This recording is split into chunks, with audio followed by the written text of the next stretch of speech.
Shalom, peace and blessings to everyone listening.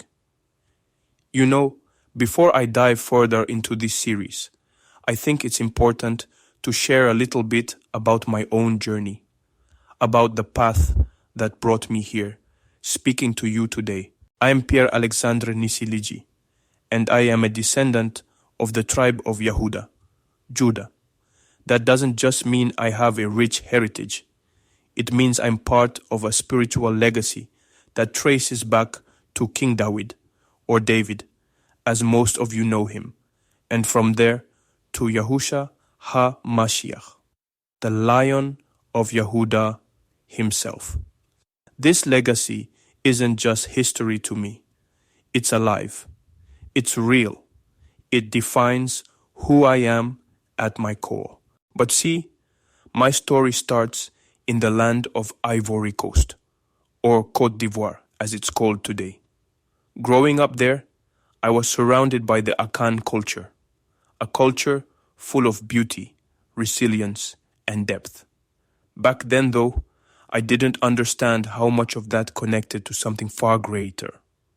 I didn't fully grasp how deeply rooted it was in my Hebrew identity. And honestly, I think many of us still don't.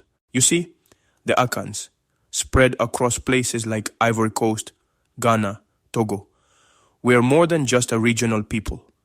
We are part of the scattered descendants of Yashar'el, Israel.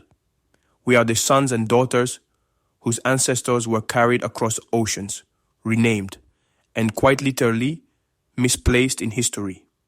Yet through all of that, the Most High Yahuwah never forgot us. And His Spirit, the Ruach HaKodesh, it awakened me to this truth. Colonization and slavery. They didn't just try to strip us of our land or our freedom.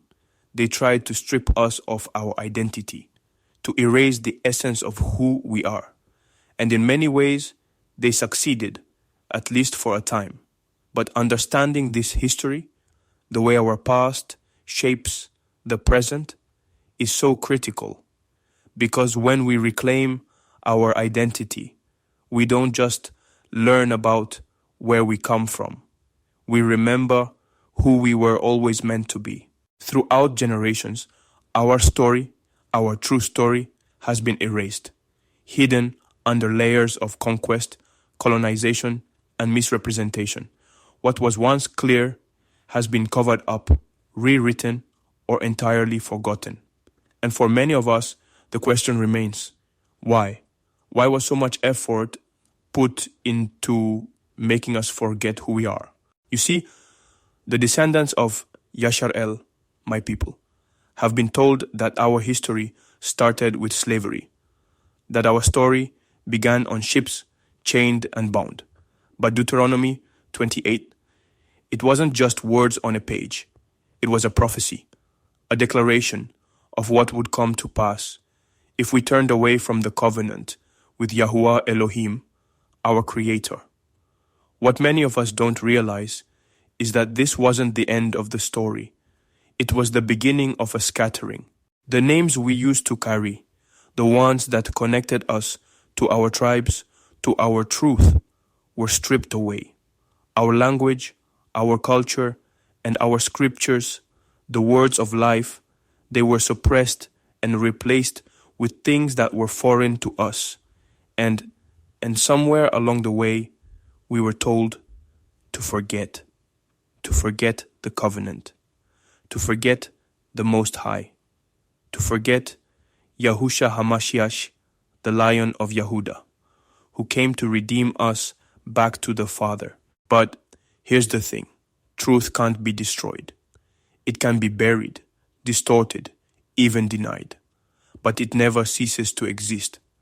And once truth finds you, when the Ruach HaKodesh opens your eyes, it's impossible to turn away.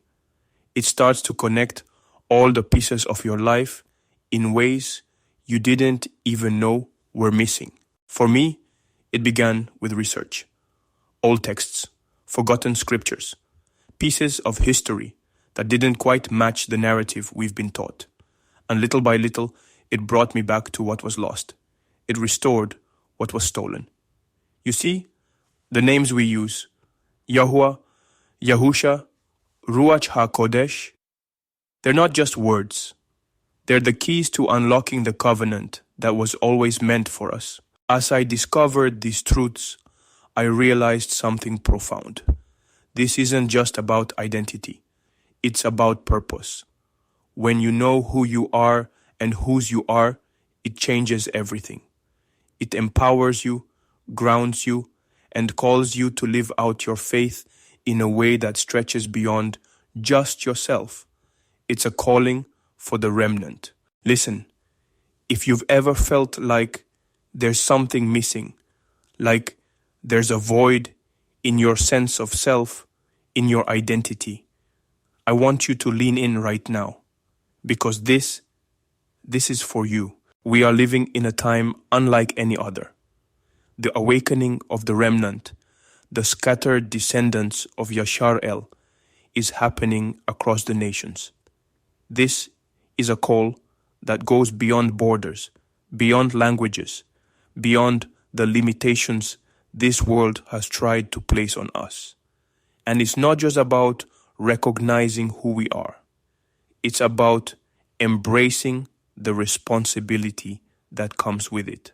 The truth is, we are being called back, not as individuals, but as a collective, as one people united under Yahuwah Elohim. Different tribes, same purpose. This awakening is the fulfillment of prophecy, and it's the beginning of restoration. The pieces that were broken, stolen, scattered, they're coming back together. But for this to happen, we need to move beyond just understanding. We need to act. I'm talking about aligning ourselves with the teachings of the Most High. There's an urgency here, an urgency to prepare for what lies ahead. Scripture speaks of a second Exodus, a return to the truth, and a gathering of the remnant. Now is the time to align with Yahuwah's will, to engage with His word, and to walk in His truth. This isn't just about being awake. It's about being ready. And you don't have to do it alone. The journey back to truth is not meant to be walked in isolation. It's a path we travel together under the guidance of the Ruach HaKodesh, the set-apart spirit. So as we close out this chapter and this episode, I want to encourage you. Take the first step. Start seeking. Start praying. Start prioritizing what truly matters. And always remember, you are not forgotten. You are not lost. You are not alone. Yahuwah sees you, loves you, and is calling you home. On that note, we'll end there for today. Until next time, stay rooted, stay awake, and stay prepared. Shalom. See you on the next episode.